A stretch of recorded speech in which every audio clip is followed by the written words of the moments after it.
anyone named Dan who says they own something, you better just actually assume that they rented it, because this is the second story like this in basically a week. Last week we talked about Dan Bilzerian, who rented his McMansion after saying that he owned it. He said, oh yeah, it's this multi-million-dollar property. Kevin O'Leary goes and puffs it up and builds a whole little video about it, about Dan Bilzerian's cool lifestyle. What a baller. Except it turns out the whole thing's rented and he gets kicked out of ultimately the mansion. Now, a very similar thing just happened with Dan Lok. Just yesterday, we got a report in the Vancouver Sun saying entrepreneur sued for alleged failure to pay rent on West Vancouver home. And who is that entrepreneur failing to pay rent allegedly? Dan Lok. Now, I know it's probably not right of me to feel such a sense of schadenfreude, but I do, nonetheless. I love this stuff. I love when these guys who are faking a phony lifestyle get busted, baby. And this stuff always comes out in funny ways. Like, we would have never figured this out unless basically Dan Lok got sued by the landlord. Now, a little backstory, Dan Lok and Ryan Serhant, who is, you guys know him, he does all the multi-million-dollar listings. They teamed up, they collabed on a video where Ryan Serhant went and toured this guy's mansion. And the title of this video, I just want to read this off to you guys, because this is the part of the phony lifestyle.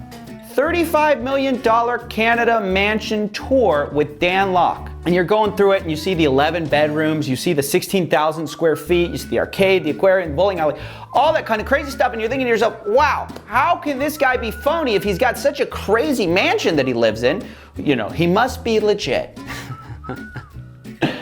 Yeah. Sometimes it's really good to be me, you guys, I gotta say. When this stuff comes out, when this stuff hits the press, it's really good to be the one true Sifu. You know what I mean? I just want to say, the reason you're never going to find out that I rented this hat or I rented my whistle is because I live within my means, boys.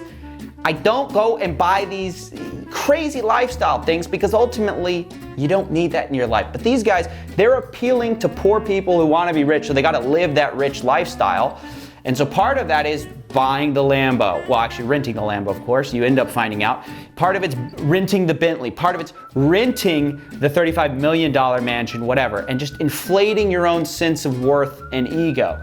But it all catches up with you. And so with this, I want to address two things. Number one, these guys that they do the apartment tours, the multi-million-dollar mansions, stop omitting that the person is renting if they're renting. This is a facade. It's a rental, right? This is ultimately a rental. Dan Lok ostensibly cannot afford living here. He says himself that if you can't afford living somewhere, just rent it. With your current income, you may not be able to buy at all, and that's okay. Because it might take you years and decades to save up enough money just for the down payment. And then even then, it's always a stretch to make that monthly mortgage payment. Then don't buy, rent. But there's something else that gets to me too. Don't inflate the price of the home for your clickbait, right? Just put how much it's actually worth. Because Ryan Serhant, I mean, I guess maybe this is just too nitpicky. He puts $35 million Canada mansion tour. But actually, in the Vancouver Sun, it's listed actually at only being worth $13 million.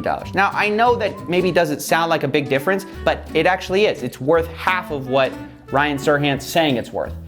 Also, Ryan Serhant's saying it has 11 bedrooms. Here, it's saying it has 8 bedrooms. I mean, look, can we just be honest about what these guys own, what these guys rent, what these guys do? Because I'm just so sick of this false influencer Instagram lifestyle that's not real. I feel like this is a perfect microcosm of the whole guru experience. They say they're worth this, they're actually worth half of that, and they're renting everything they own. So that's it for now. Just wanted to make a quick one reporting on this because like literally probably 10 or 15 of you have already sent me this link, and so I knew how I had to report on it since we have such a history with Dan Lok.